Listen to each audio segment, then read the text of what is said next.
Hey everyone, welcome to my channel's Books, Guys, and Purrs. My name is Leslie. As you know, my channel is a booktube channel. The only content I've ever really covered in terms of, let's say, anything celluloid would be Interview the Vampire, because you already know I'm obsessed with the adaptation. And the movie Sinners came out, which I really, really loved. I'm glad I went and saw it, and I was just minding my own business, enjoying all these different creators in different platforms, all these different spaces talk about this movie. And so I was definitely not interested in throwing my hat in the ring, if you will. But Ashley over at Bite Sweet Perspective, along with Tyra from Struggle Reviews TV, they were having like a watch along for the movie From Dusk Till Dawn, because there was a reviewer who, I'm not going to give out their name, I don't want to give him any shine, happened to say like that Sinners is basically From Dusk Till Dawn, which is not true whatsoever. And so that was like, that's not just what bothered me. Let's just say that.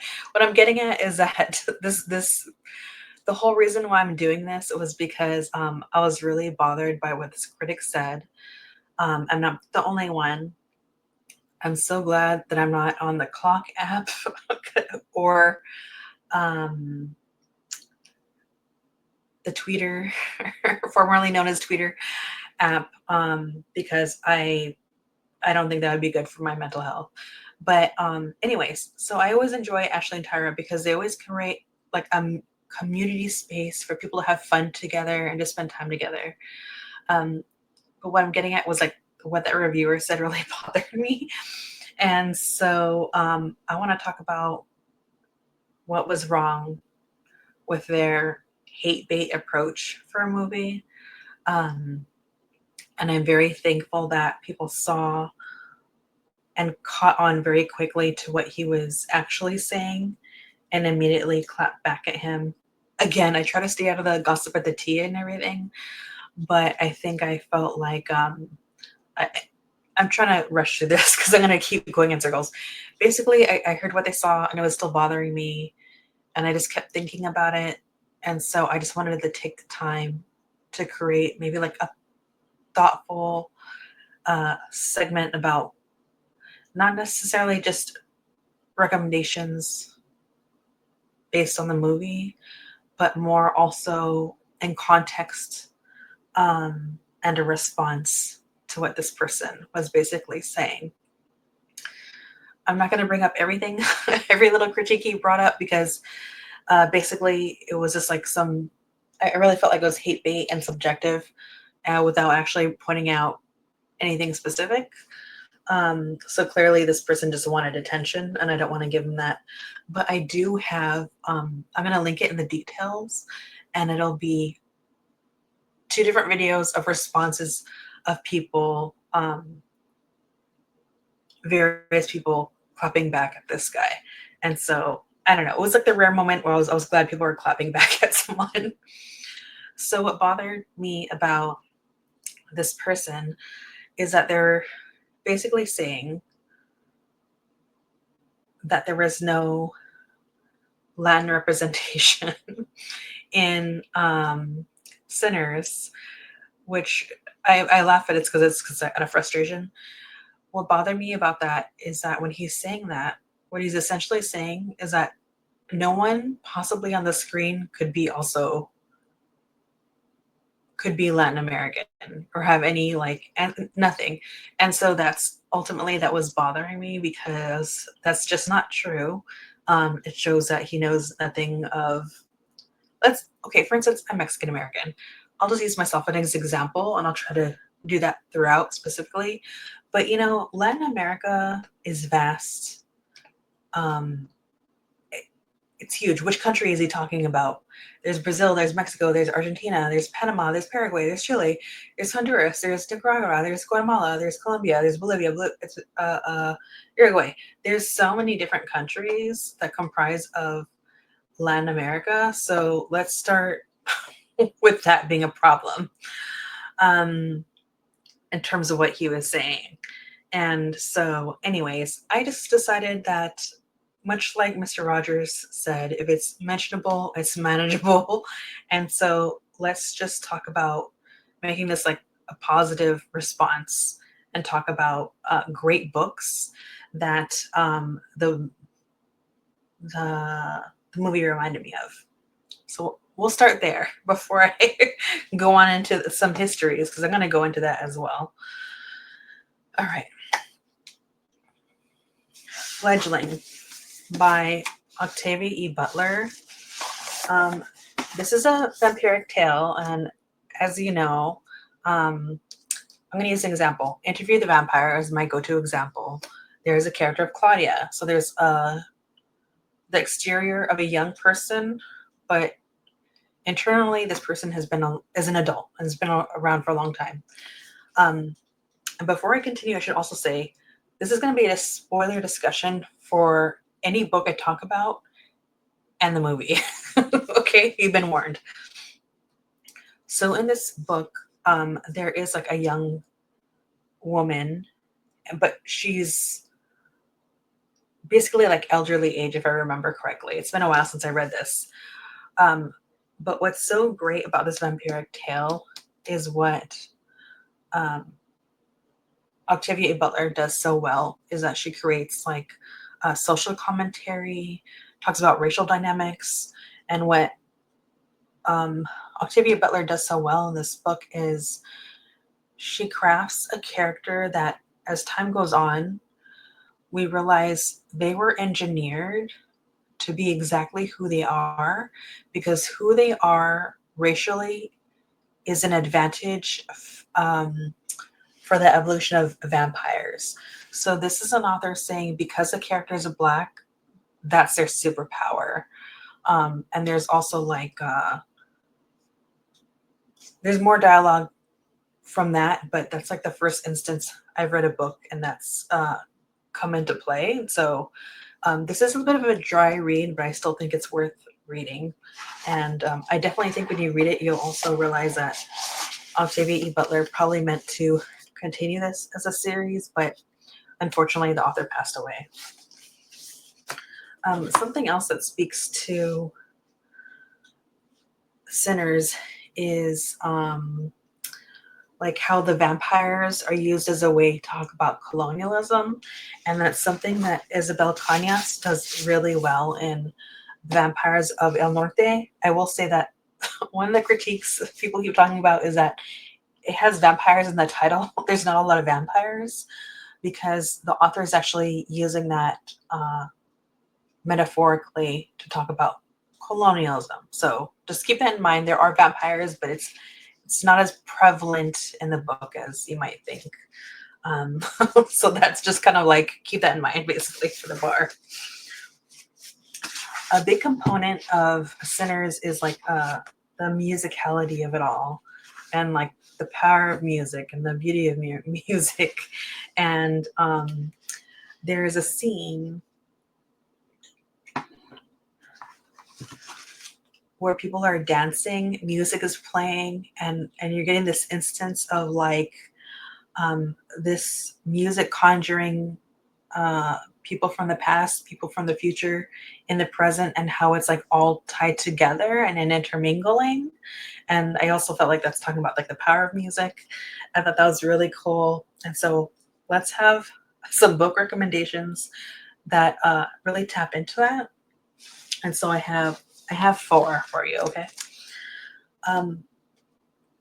If anybody's watching this that watches my channel, you already know that I'm really a huge fan of Hanif Abdurraqib. He really is like my all-time favorite author. And so he wrote a book that's basically a love letter to a tribe called Quest. And this is exactly what it says. This is a 3rd book by Hanif Abdurraqib. It is a love letter to a group, a sound, and an era. It is called Go Ahead in the Rain, Notes to a Tribe Called Quest. So this was like a bestseller, New York Times bestseller. So this is what I'm going to do. I'm going to read a page and a half, okay? So get ready, because this is going to be a long segment. So Hanif writes, The Path of Rhythm, Chapter 1. In the beginning, from somewhere south of anywhere I come from, lips pressed the edge of a horn, and a horn was blown. In the beginning, before the beginning, there was drums and hymns, and a people carried here from another here, and a language stripped and a new one learned, with the songs to go with it. When slaves were carried to America, stolen from places like West Africa and the Greater Congo River, with them came a musical tradition. The tradition, generally rooted in one-line melodies and call and response, existed to allow the rhythms within the music to reflect African speech patterns, in part so that everyone who had a voice could join in on the music making, which made music a community act instead of an exclusive one. Once in America, where the slaves were sent to work in America's South, this ethos was blended with a harmony style of the Baptist Church. Black slaves learned hymns, blended them with their own musical styling that had been passed down through generations, and thus the spiritual was born.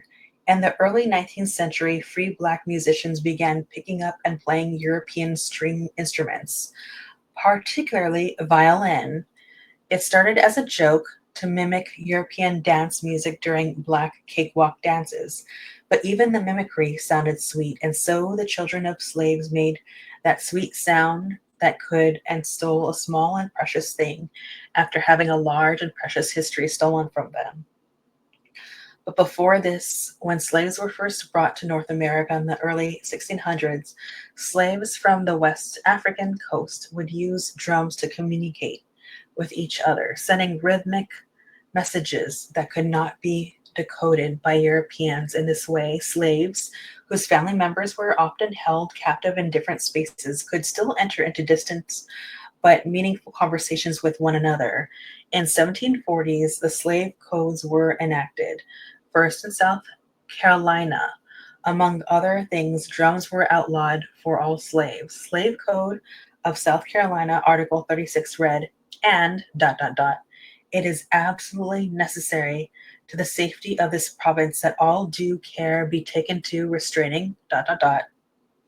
The word I cannot say starts with an N, and other slaves from the using or keeping of drum horns or other loud instruments, which may call together or give sign or notice to one another of their wicked design and purpose. And so it kind of goes on from there. And so ultimately, this author wants to write he's written a love letter to a tribe called Quest. And the author is a music and social critic. He is a poet. But in order to have these conversations about the impact of a tribe called Quest, we must first understand the origins of some musics and some sounds and the impact it had, the ripple effect that it had.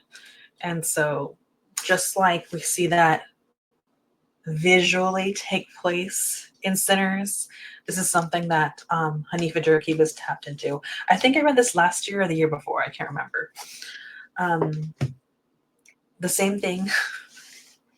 I'm going to bring up Hanifa Durkee again, A Little Devil in America, in praise of Black performance. When is it was a National Book Award finalist. These are like essays, nonfiction essays, and it's about different figures that have made an impact in America and abroad. And they're all like Black performers. But it's also talking about how a particular demographic has to perform in order to survive. And something else that is spoken to in Sinners is how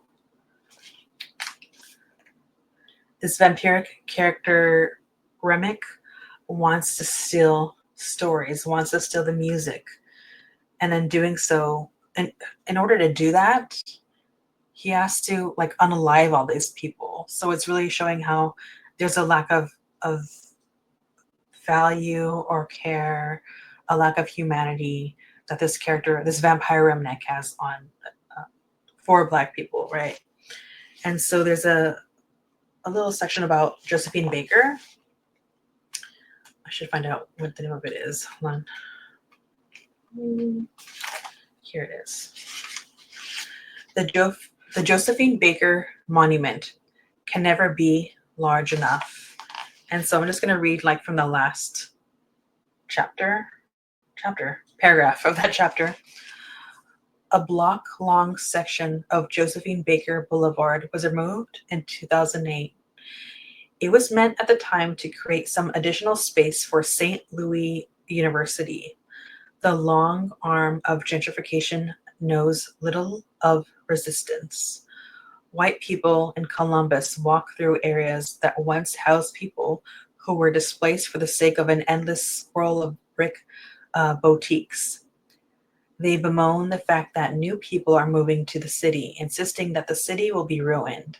It is easy to build new borders when you are among the populations least threatened by them, or the access they deny. Josephine Baker lost a block, and I am reminded that just as there are many ways to be of a place, there are many ways to slowly be erased from it, one way or another, detached from the ground you first danced on. Everything he writes is incredible. So I thought that was important because someone left a mark, and the structures of like white supremacy, colonialism are like dismantling this important figure. It almost feels like they just came up and then they get torn down and erased, which is also something I feel like the movie is exploring. And with that, sticking with Remick, and how like at the end of the movie, he tells Sammy, like, I want your stories, I want your music. He's basically saying that. I immediately was thinking about Why Willie Mae Thornton Matters by Lenny Denise. When did I read this? Did I read this last year? You could tell I really liked it because I have like so many markers in here. And something that the most famous of being, I guess you could say exploited. There's another biography about Willie Mae that you might want to check out, but I really like this one because something that the author points out as an author that's also queer is that they're providing their lens and also digging into who Willie Mae Thornton was and how the importance of their lens on Willie Mae against the prior biography that was done. Anyway, getting back to the Sinners, which really taps into like how Remick wanted to exploit the people that he was attacking. And so this reminded me of Willie Mae because I was thinking about Elvis and how Elvis took her song, You Ain't Nothing But a Hound Dog. This is someone that was like struggling artists their entire life, and the business people in their life did not back her up. They exploited her. She died penniless, and she didn't have to. She literally did not have to. If people just like the business people in her life didn't exploit her. And so when she participated in and like crafting You Ain't Nothing But a Hound Dog, like she didn't get to diddly squat. But as soon as that I don't know how the rights worked and everything, but they talk about it. The author talks about it in this book. As soon as it was given to Elvis, they like threw so much money at Elvis, like an embarrassment of riches, which like even if just a fraction of that money could have at least given Willie Mae Thornton enough for like livelihood. And so I'm trying to figure out where I should start reading this. I'll just say this.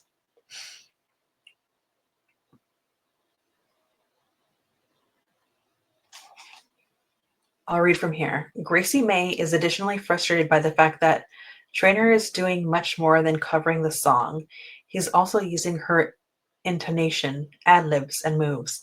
Well, Lord have mercy, I said, listening to him. If I'd closed my eyes, it could have been me. He had followed every turning of my voice, side street, avenue, red lights, train crossing, and all. It gives me chills. Jack Halberstram exposes Elvis's version of Hound Dog as being more sinister than a cover. What Elvis takes from Thornton, however, is more than the song, more than the raw material. He takes the shouts from Thornton, the defiance, the confidence rejection, the confident rejection of the high class poseur. He takes her confidence, her rhythm, her phrasing even, and her gender mobility. Elvis studied and copied others too. And then it kind of goes on from there. But it's really talking about the existence of his success really couldn't take place if it weren't for all the stealing that he was doing. And so this is definitely a book I want to check out if you're interested in exploring that aspect of sinners. And lastly, this book I haven't read yet. It's on my radar. It's going to be part of my interview with Vampire Inspired Readathon when I cover Lestat. I'm not covering Lestat till January and February of next year. And that is Black Punk Now, edited by James Spooner and Chris L. Terry, fiction, nonfiction, and comics. And I picked this up because Hanif Aduraki does contribute to this. That's really one of the main reasons why I did. I saw that he was a contributor, and that's all they really had to do to sell me on this. I wish I could find his. It's like an illustrated photo of him, but I don't think I see it right off the bat. Anyways, so I'll read you the back of it, just like the second paragraph. Black Punk Now highlights a diversity of perspectives, identities, and styles at work in this ever-evolving counterculture. Its musical, world-stretching fiction touches on Afrofuturism, fairy tales, and bracing realities. The narrative and instructive nonfiction shares everything from surprising family histories to actionable DIY liberation tactics, all linked by an ongoing conversation among femme, Black, and brown festival organizers. With striking visual elements integrated throughout this smart, intimate collection centers Black creativity in the rebellious underground. So yeah, I'll be reading this next year, but feel free to read ahead of me. Let's see if I can find Hanif right away. If I can't, I'm going to have to let it go.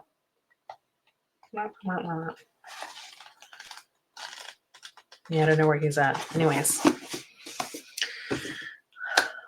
All right, so that's it for the music section. Really early on in the movie of Sinners, we see that there are Choctaw vampire hunters. I almost forgot one more book. I have one more book and I almost forgot it. Hold on. It's because I haven't read it yet. Hold on.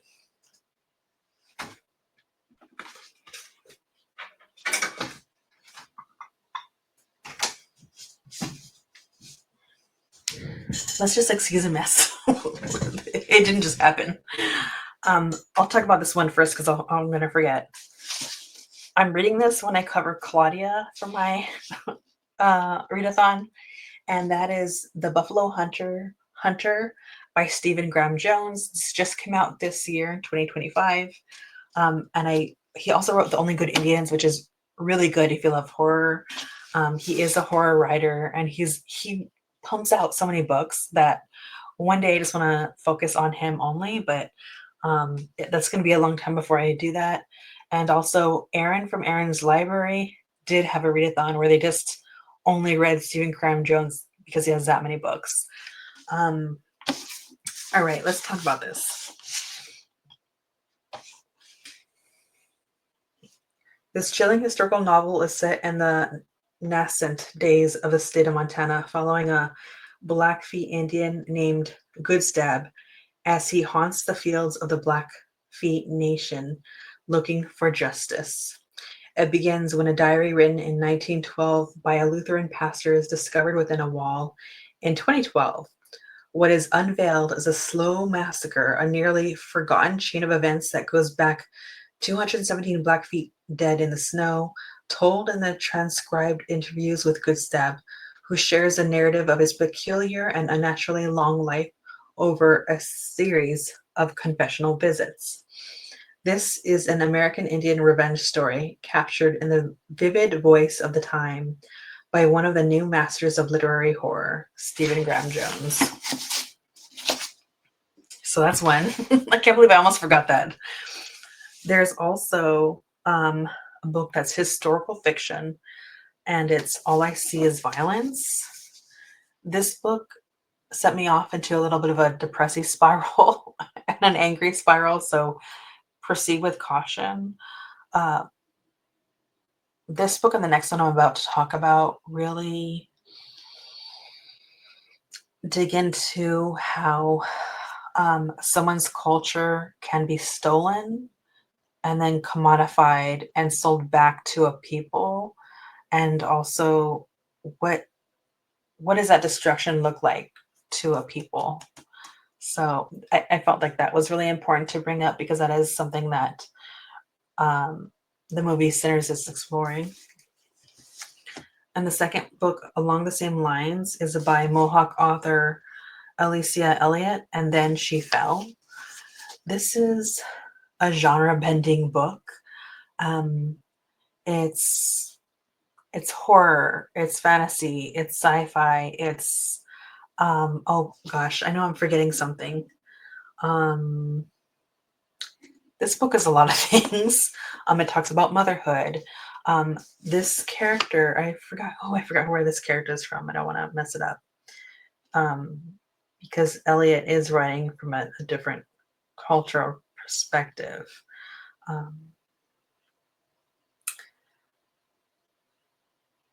So I'll read like a little bit of a paragraph. On the surface, Alice is exactly where she thinks she should be. She's just given birth to a beautiful baby girl, Dawn. Her charming husband, Steve, a white academic whose area of study is conveniently her own Mohawk culture, is nothing but supportive, and they've moved into a new home in a posh Toronto neighborhood. But Alice could not feel like more of an imposter. She isn't connecting with her daughter, a struggle made even more difficult by the recent loss of her own mother, and every waking moment is spent hiding her despair from Steve and their ever watchful neighbors, among whom she's the sole Indigenous resident. And it kind of goes on from there. But yeah, this also tackles like academia, the idea that people go into these spaces that are Indigenous and sell their knowledge, and then like again just like try to commodify it. Yeah, so all great books. Something else that's explored in, I'm trying to remember the name of the character before I keep going. Oh, where is she? Mary, sorry, the character of Mary. Mary exists in this world, in this movie, because of, I think, like the one drop law. I think something about that. And so I would suggest reading The Vanishing Half. It was influenced by Nella Larsen's passing. I really, really like, this is another book I have so many tags on. This is regarding two sisters. One decides to leave the place where they grew up and decides to take on the persona of a white woman. Their sister does not. And what do they go through in their life? How does that affect them? It's a brutal read, but the prose are also really beautiful. And it's definitely worth checking out. Sorry, get my thoughts together. Another one, there's like so many books that I want to discuss, and this is actually more so the biggest response I have to this problematic critic when it comes in terms to like intersectionality and how I don't really appreciate them implying that a particular group of people could not possibly be Latin American, when in actuality, every single person that's on that screen could potentially be Latin American. And I'm including Grace in that conversation. I'm including Michael B. Jordan, everyone you see on the screen. So let's go there.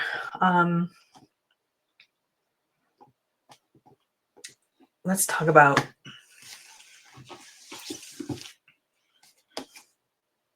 lies my teacher told me.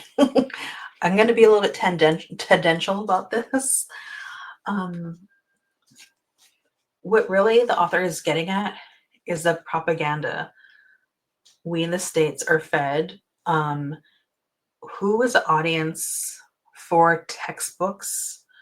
Who is meant to be protected? Who is meant to be erased? And who does history favor? I'll say that because I'm trying to keep this short.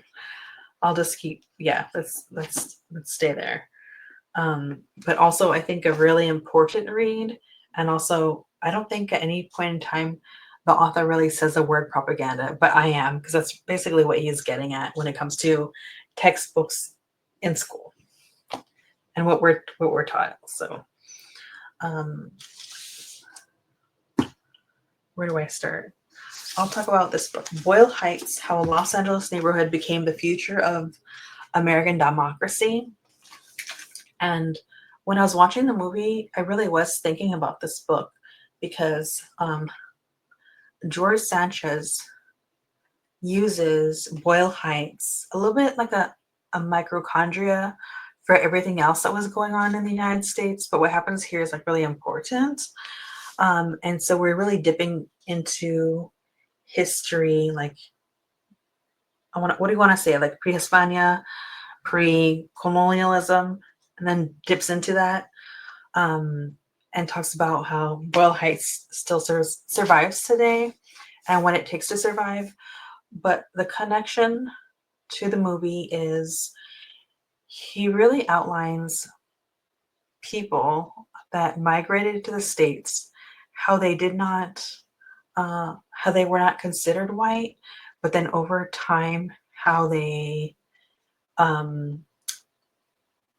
focused on their proximity to whiteness from these other cultures. So that when we're seeing that play out in Sinners with the vampire, right, the Irish vampire character, because what Remnick sees is that he's well aware of like what happened to his people.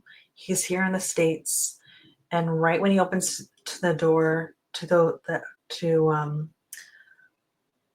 people with shotguns, he sees the white sheets, if you will, the triple K, and he sees that and thinks, "Oh, I know what that is.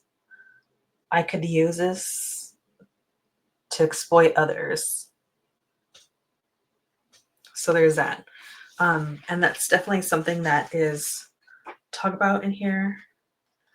And I don't know, I really like the conversations that this book was having. And that's like regarding like various different representations. There's something I totally want to share with you, but if I don't find it right now, I gotta let it go.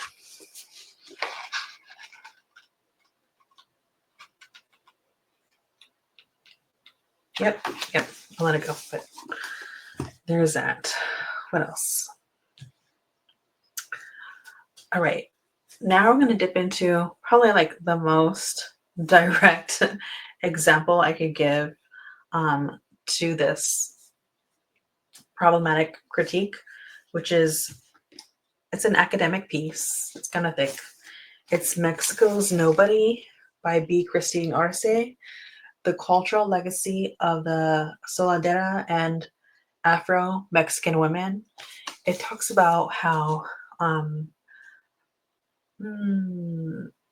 Mexico, there's a part of their history that has become fable in a way. And so the author works to use research to dismantle those inaccuracies, but also really to make, or at least attempt to make, a course correction about how there are trans people, non-binary people, Black people, very much a part of Mexico and important to Mexico, but they are not acknowledged in history.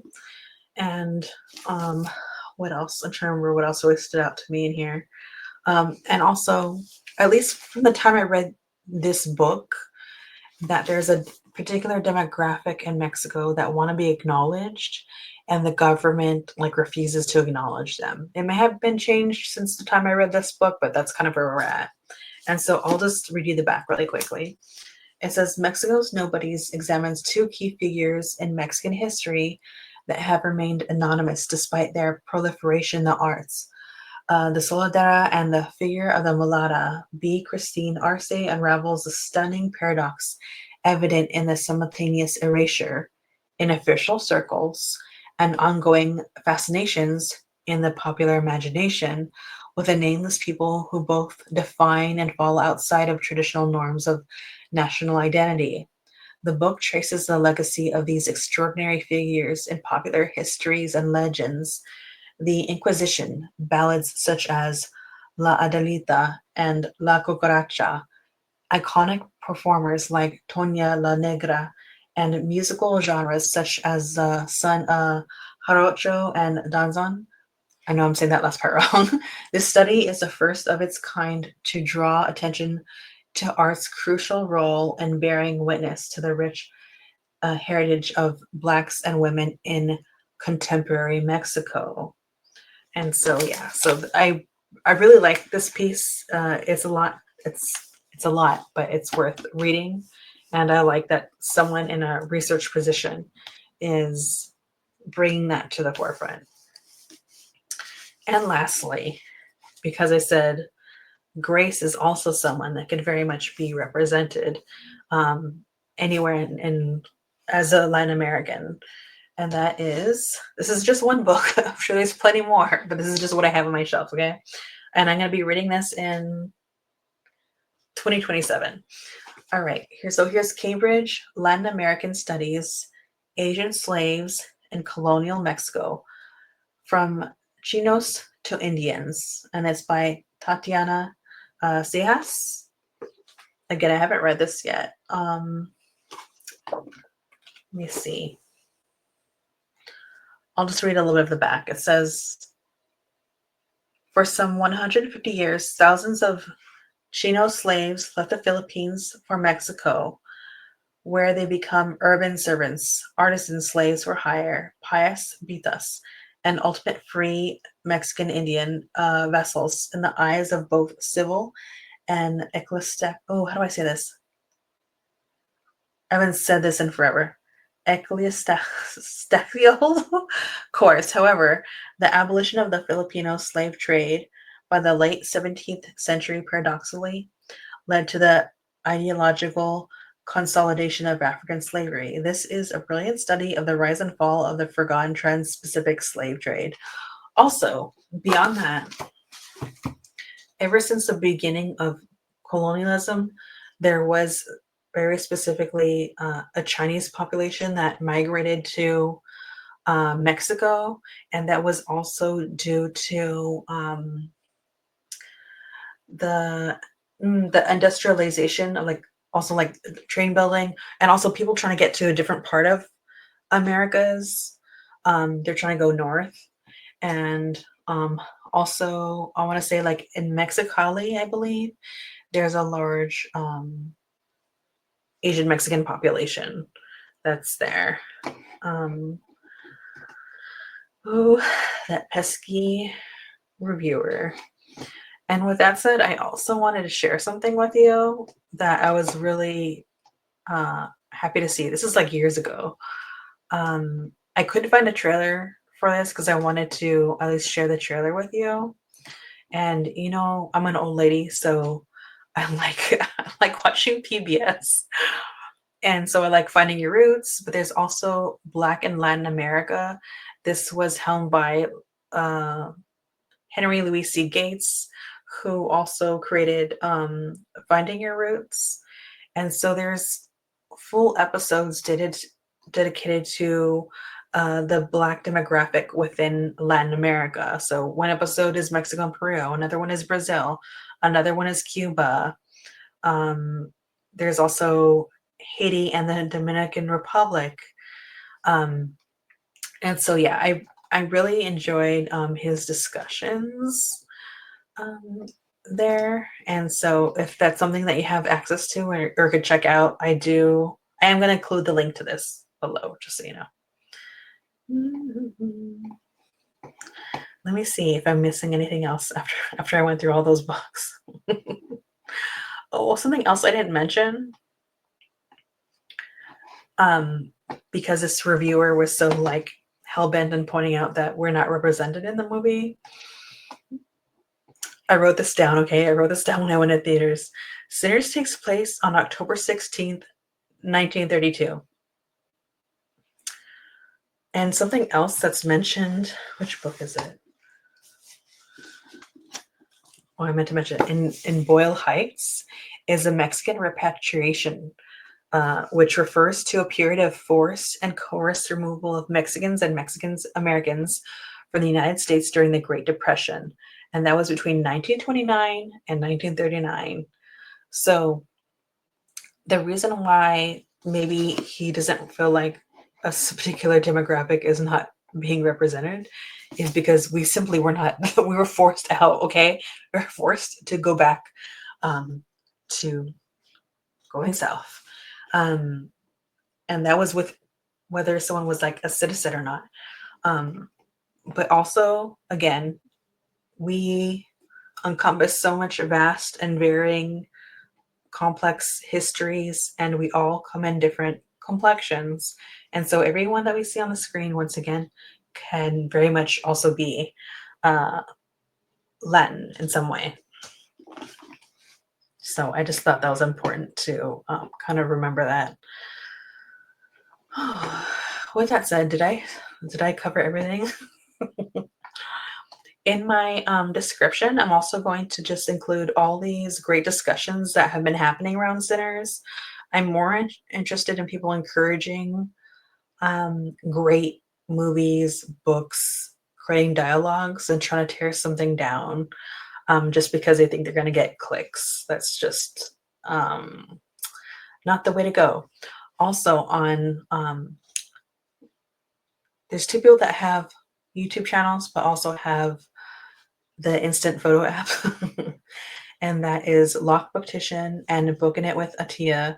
I've really enjoyed their curation for book recommendations for Sinners. I even created like a highlight on my Instagram. Anytime I see someone like create those, I'm marking it. It's pretty cool.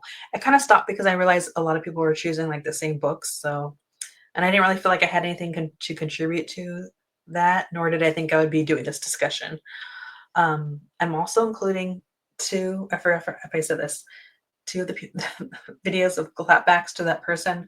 I'm not going to promote that person. I'm not going to include their review. They're not worth it.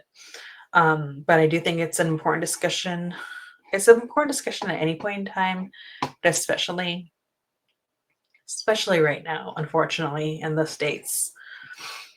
And with that said, we come to the very end of this discussion, and that is going to be YouTube shoutouts. I haven't done YouTube shoutouts in a while.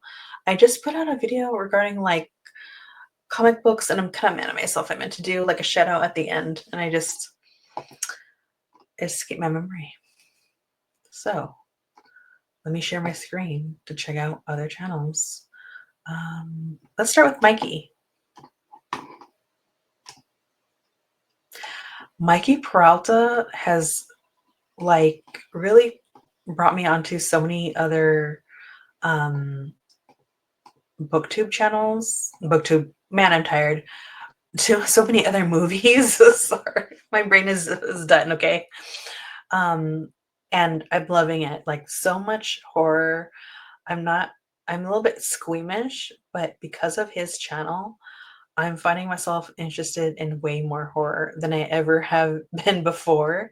And there's a lot of indie, a lot of international, and that it even goes, sometimes I feel like it is specific to Latin American, but also just any indie movie. Like he's really like pushing for us as a viewer to get more engaged with material. And so I'm sure he's also on the Clock app and just kind of places it here. I also see him on the gram, and I just really like his stuff. Who else I'm gonna share? I'm gonna share Nakesha, and hold on tight. Oh, can I do it?